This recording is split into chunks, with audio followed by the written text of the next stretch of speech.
Ndongeye kubaha ikaze. Iki ni igice cya kabiri cya leta nshasha ya Samia Suluhu Hassan. Hanyuma aha turabona Mheshimiwa Liberata Mulamula yahawe waziri ya mambo ya nje. Bikaba bisigura ko yahawe ubushikiranganji bw'umubano n'ayandi makungu canke n'ibindi bihugu. Mu Kinyarwanda bakavuga ngo Minisiteri y'Ububanyi n'Amahanga. Hanyuma turabona Mheshimiwa Stellogomeana Tax yahawe wizara ya ulinzi.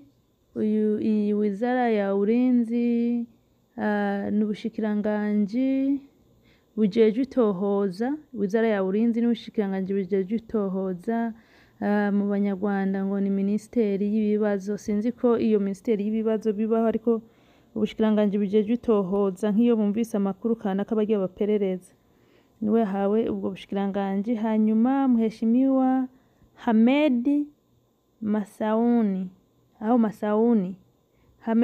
Mheshimiwa Hamed Masauni nawe yahawe kuba waziri ya mambo ya ndani. Waziri ya mambo ya ndani ngo n'ubushikiranganji bw'imbere mu gihugu.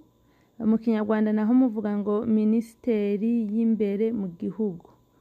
Abo ni batatu ku gice kigira kabiri kuri leta ya Samia Suluhu Hassan.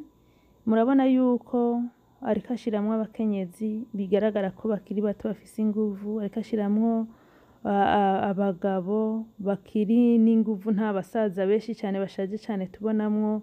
Aba bantu ugereranije imyaka yabo urabona yuko benshi ni nka guhera ku 55 kumanuka. Witegereje abenshi muri bo biboneka yuko yashatse leta kumbure iri n'inguvu nyinshi, mu gihe twari tumaze iminsi twibaza yuko bagumetsa yuko yoba aremvye, ariko murabona yuko yari mu mwiherero wo kwiga ku buryo bivanye n'uko abazi abona yoshira imbere.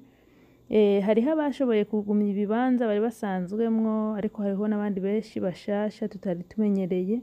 Tukaba rero twizera ko Tanzania yoba igiye kubandanya itera imbere. Mugire ibihe vyiza rero mwese, hanyuma muraza kubona part 3 igice ca gatatu.